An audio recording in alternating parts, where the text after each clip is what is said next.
जैसे कि आपको याद होगा लास्ट एपिसोड के एंड में काफ्का ने कहा था कि इस बार मैं हार नहीं मानूंगा, फिर चाहे कुछ भी हो जाए। तो बेसिकली उसकी हालत बहुत ज्यादा खराब हो चुकी होती है, लेकिन उसके बाद भी वो यहाँ पे उठ के खड़ा हो जाता है, जबकि उसकी एक टांग भी टूट चुकी होती है। काफ्का इचिकावा को यहाँ से जाने के लिए कहता है, लेकिन इचिकावा यही कहता है कि मैं तुम्हें बैकअप करूंगा और तुम्हारे साथ ही रहूंगा, हम दोनों मिलकर जो बेस्ट दे सकते हैं वो करेंगे, ठीक है ना। तो यार हमें फ्लैशबैक दिखाया जाता है जब इचिकावा पहले भी काफ्का को बचाने के लिए आया था।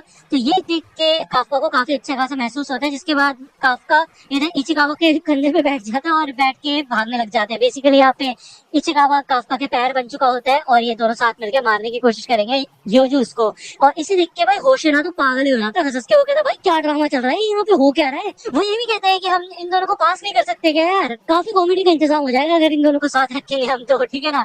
तो ये लोग जब आगे बढ़ते हैं तो इधर काफी सारे योजूस होते हैं, लेकिन हमें दिखाया जाता है कि टिकोरू कितनी ज्यादा फास्ट होती है और कितनी ज्यादा इफेक्टिव होती है। वो आसानी से इन सारे के सारे योजोस की वाट लगा देती है और वो किसी और को उसकी मदद भी नहीं करने देती। जिसके बाद फाइनली वो इस होंजो के पास आती है, जो कि सबसे ज्यादा खतरनाक है इस पूरे एरिया में। यहाँ पे वो एक ग्रेनेड फेंक के उसका ध्यान बटाती है और उसके बाद उसको एक ही अटैक के अंदर खत्म कर देती है। ये होंजो यहाँ पे खत्म हो चुका होता है और ये पूरा एरिया क्लियर हो चुका होता है, जिसके बाद यहाँ पे रिकवरी ड्रोन्स भेजे जाते हैं। ओके, काफी ये देख के शौक हो जाता है कि भाई ये बंदी कितनी फास्ट है, एकदम से उसने सब कुछ खत्म कर दिया यार। जिसके बाद ये लोग यहाँ पे लेट जाते हैं और जो भी जख्मी लोग हैं उनके लिए यहाँ पे मेडिक्स भेजे जाते हैं। ओके, मीना और होशिना इसी बारे में बात करते हैं कि किकोरू कितनी ज्यादा ताकतवर है और इफेक्टिव भी है, ठीक है ना, मतलब उस पर निर्भर किया जा सकता है। होशिना ने सोचा था कि तकरीबन 30% लोग यहाँ पे मारे जाएंगे, लेकिन ऐसा कुछ हुआ नहीं। कुछ ही लोग हैं जिनको इंजरीज हुई है, ज्यादातर लोग सेफ हैं, वो भी सिर्फ और सिर्फ किकोरू की मदद से। उसने ही अकेले सबको निपटा दिया था। यहाँ पे वो आसमान में देखती है और वो ये कहती है कि पापा मैं परफेक्ट बनी है कि नहीं।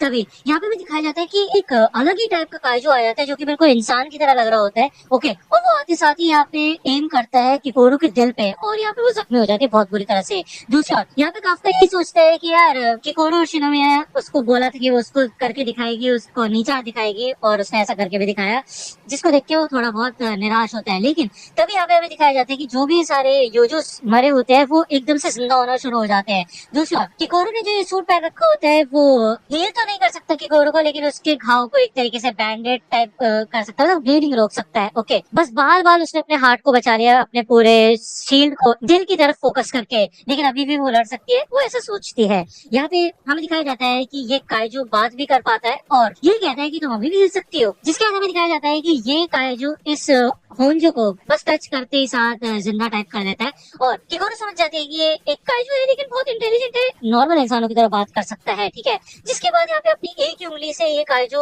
बहुत सारे गन शॉट्स मारता है और भाई किकोरू की तो वाट लग जाती है। यहाँ पे हेडक्वार्टर्स में बताया जाता है कि उधर जो होंजो था वो एकदम से जिंदा हो चुका है और उसकी पावर भी पहले से बढ़ चुकी है, उसका फोर्टिट्यूड 6.4 हो चुका है। तो होशिना कहता है यार ऐसा हो कैसे सकता है, पूरी कंपनी भी मिलकर इसको नहीं संभाल सकती, इतना ज्यादा ताकतवर हो गया, पहले से भी ज्यादा ताकतवर। मीना कहती है कि सारे के सारे एग्जामिनर्स की शील्ड ऑन कर दो और सारे ड्रोन्स को वहाँ पे भेजो, मेरे को देखना है कि वहाँ पे चल क्या रहा है। होशिना तू मेरे साथ चलो, हम वहाँ पे जा रहे हैं, ठीक है। यहाँ पे सारे एग्जामिनीज को बोला जाता है कि इस एरिया को जल्द से जल्द खाली करो और शेल्टर में पहुंचो, लेकिन किकोरू इधर ही होती है। वो अपने ब्लीडिंग को रोकने की कोशिश करती है सूट की मदद से और वो ये कहती है कि जब तक मैं हिल सकती हूँ तब तक मैं लड़ सकती हूँ। वो यहाँ पे हार नहीं मानती और वो इस होंजो से लड़ने की कोशिश करती है, लेकिन भाई ये होंजो उसको पटक पटक के मारता है। उसको बचपन का एक सीन याद आता है जब वो एक मिडिल स्कूल में थी और बिल्कुल टॉप रैंक पे आई थी और उसकी फ्रेंड सेकंड रैंक पे आई थी, लेकिन वो ये देखती है कि जब उसकी फ्रेंड सेकंड रैंक पे आई तो उसके डैड उसको काफी गिफ्ट्स वगैरह देने लगे और बोलने लगे कि हम इस चीज को सेलिब्रेट करेंगे। लेकिन भाई दूसरी ओर किकोरू की जिंदगी में ऐसा कुछ नहीं था। यहाँ पे उसके पास एक बटलर था जो कि उसे कहता था कि आज मास्टर घर पे आ जाएंगे तो वो जरूर खुश रहेंगे, लेकिन जब यहाँ पे किकोरू घर पे आती है तो उसके डैडी ये कहते हैं कि इससे कोई फर्क नहीं पड़ा कि तुम फर्स्ट आई या सेकंड, ठीक है ना। एक बार सक्सेसफुल हो जाने का मतलब ये नहीं है कि तुम उसकी खुशी बनाने लगो, अगर ऐसा करोगी तो अगली बार तुम फेल हो जाओगी। जैसी सक्सेस मिले अपने नेक्स्ट गोल की ओर बढ़ो, समझी। तुम्हें हमेशा परफेक्ट बनना है इस पूरे देश के लिए और खासकर अपनी मरी हुई माँ के लिए। तो किकोरू यही मोटिवेशन अपने मन में लेके बैठी होती है, मोटिवेशन को या फिर मैनिपुलेशन, जो कि उसके डैड उसको फोर्स करते हैं और बेसिकली ये होंजो काफी ज्यादा ताकतवर हो चुका होता है। यहाँ पे किकोरू का एक हाथ भी टूट चुका होता है, लेकिन वो फिर भी यहाँ पे हार नहीं मानती। ओके, ये होंजो तैयार होता है अपने अल्टीमेट अटैक करने के लिए और किकोरू समझ जाती है कि वो परफेक्ट नहीं बन पाई और वो माफी मांगती है अपने डैड से और यहाँ रोने लग जाती है। तभी काफ्का इधर आ जाता है और वो कहते हैं हे तुमने काफी अच्छा काम किया किकोरू। किकोरू कहती है यार तुम यहाँ कर क्या रहे हो। तभी ये अटैक यहाँ पे होता है और हमें दिखाया जाता है काफी तगड़ा एक्सप्लोजन हुआ होता है इधर। काफका फाइनली यहाँ पे काइजू में ट्रांसफॉर्म हो चुका होता है और ये सबसे बेस्ट सीन लगा मेरे को, क्योंकि यार यही वो मोमेंट था जिसके लिए मैं वेट कर रहा था, जब नीड हो काइजू बनने की तभी वो काइजू बना, ठीक है ना। उसे पूरा एग्जाम यहाँ पे ऑनेस्टली दिया, अब क्योंकि ऑफ एग्जाम है ये सारी चीजें, तो वो जरूर ट्रांसफॉर्म हो सकता है। वो कहता है अब ये सारी चीजें मेरे ऊपर छोड़ दो। दूसरी ओर यहाँ पे फेयर गर्ल्स चलाई जाती है इवैक्यूएशन सेंटर की तरफ, तो सारे लोग वहां जाना शुरू कर देते हैं। वही दूसरी ओर इचिकावा यहाँ पे काफका को ढूंढना शुरू कर देता है। वो याद करता है कि जैसे ही लोगों ने आके बताया जाता है कि जो मरे हुए काइजूस है यानी कि योजूस है वो जिंदा हो चुके हैं, तो उस समय एक बंदा आया तो उसने कहा था कि जो होंजो है वो भी जिंदा हो चुका है और उससे किकोरो अकेले लड़ रही है। तभी काफका इधर से गायब हो गया था। तो इचिकावा उस समय यही सोच रहा होता है कि यार बस वो काइजू में ट्रांसफॉर्म ना हो जाए, अगर ऐसा होगा तो वो मारा जाएगा। किकोरो तो समझ नहीं पाती है, वो ये कहती है कि क्या तुम काइजू हो? तो काफका कहते हैं देखो ये बात किसी को बताना मत, ठीक है ना, प्लीज प्लीज प्लीज। तभी पीछे से वो होंजो फिर से एक अटैक के लिए तैयार होता है, बहुत खतरनाक अटैक, और काफका उसको अपने एक ही चाटे में वही दूर उड़ा देता है इस अटैक को, ठीक है। वो कहते हैं मैं तुम्हें बाकी बातें बाद में बताऊंगा, अभी मुझे 1 सेकंड दो, मैं इस बंदे की बात लगाऊं पहले, ठीक है। यहाँ पे वो अपना काफी तगड़ा पंच तैयार करता है और हेडक्वार्टर्स में रीडिंग जाती है कि जो होंजो था उसके पास एक बहुत पावरफुल रीडिंग आने लग गई है जिसका फोर्टिट्यूड 9.8 है। और होशिना कहते हैं देखो हो सकता है कि धमाके की वजह से सारे मेजरमेंट सिस्टम खराब हो गए हो, तो ये रीडिंग्स गलत होगी, क्योंकि अगर ऐसा होता तो वो काइजू दुनिया का सबसे ताकतवर काइजू होता। तो यार इससे हमें एक चीज तो पता चल चुकी है कि जो काफका का काइजू काफी ज्यादा खतरनाक है, लेकिन उस वाले काइजू का क्या जिसका सीन अभी हमें दिखाया गया था। एनीवे यहाँ पे पूरी एनर्जी इकट्ठा करता है काफका और भाई एक ही मुक्के में यहाँ पे वो इस होंजो के मुक्के का सामना करता है, और भाई ये होंजो तो बचता ही नहीं, खत्म ही हो जाता है, इसके चीथड़े उड़ जाते हैं ऊपर हवा में। उसके चीथड़े उड़ाने के बाद वो ये कहते हैं कि अब जिंदा होके दिखा, जिसके बाद यहाँ पे इसके फेफड़े और अतड़ियां भाई उठने लग जाती है और जिंदा होने लग जाती है। तो काफका कहता है भाई नहीं मजाक कर रहा था, मैं मजाक कर रहा था, मर जाओ मर जाओ। जिसके बाद ये नहीं उठ पाता फिर से और खत्म हो जाता है, ठीक है। यहाँ पे काफका किकोरो के पीछे एक मौजूद योजो को भी उड़ा देता है और वो कहता है कि ऐसा लगता है कि तुम ठीक हो जाओगी, चिंता मत करो। यहाँ पे वो अपना फेस दिखाता है और हंस रहा होता है भाई वो कहता है कि मुझे खुशी है कि तुम ठीक हो। और किकोरो के रिएक्शन देख के ऐसा लग नहीं रहा होता कि उसने ये वर्ड्स आज से पहले कभी सुने हैं, क्योंकि उसे हमेशा रिजेक्शन ही मिली है सबसे, ठीक है। बट काफका एक चीज कहता है कि तो अपने आप को ऐसे खतरे में नहीं डाल सकती, समझी ना।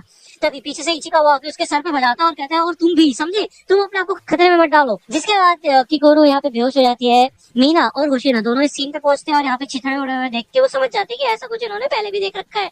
भले मीना इसके बारे में इतना नहीं सोचती, लेकिन होशिना समझ जाता है कि ऐसा पहले भी हो चुका है। तभी यहाँ पे इनको अपडेट मिलता है कि 3 एग्जामिनीज और आ चुके हैं शेल्टर नंबर 6 में, किकोरो, शिनोमिया, रेनो, इचिकावा और काफका हिबेनो। होशिना कहता है कि देखो चाहे किकोरो कितनी भी ज्यादा ताकतवर हो, लेकिन वो इतना डैमेज तो नहीं कर सकती, जरूर कुछ और बात है। दूसरी बार हमें यहाँ पे हॉस्पिटल का सीन दिखाया जाता है, जिसके बाद काफका की यहाँ पे हालत थोड़ी खराब होती है और वो फिर से हॉस्पिटल में पहुंच चुका होता है फाइनली। इचिकावा बताता है कि शिनोमिया की कंडीशन थोड़ी ठीक है अब पहले से, ठीक है, और उसको बेस्ट ट्रीटमेंट मिल रही है। तो काफका कहता है भाई मेरे को क्यों नहीं मिल रही बेस्ट ट्रीटमेंट? तो इचिकावा कहता है अरे यार तुम्हारे थोड़े से फ्रैक्चर्स ही है, वो तो मरते मरते बची है। काफका कहता है वैसे देखा जाए तो काफी समय हो गया जब मैं किसी इंसान के खिलाफ गया हूँ। जब अपने सपनों को पूरा करने की कोशिश कर रहे होते हैं हम, तब कोई ना कोई ऐसा होता है जो कि उस चीज की बाट लगा देता है जिसकी हमें सबसे ज्यादा परवाह होती है। तो ये सारी जो बातें हो रही होती है बाहर से मीना खड़े होकर सुन रही होती है। वो जब अंदर आती है तो वो अपडेट देती है कि तुम दोनों ने शिनोमिया को शेल्टर में पहुंचाया, उसके लिए शुक्रिया। और वो यहाँ पे सैल्यूट करती है, जिसके बाद इचिकावा भी सैल्यूट करता है। भले यहाँ पे काफका उससे कुछ कहना चाहता होता है, लेकिन वो यही सोचता है मन में कि वो उससे तभी बात करेगा जब वो ऑफिसर बन जाएगा,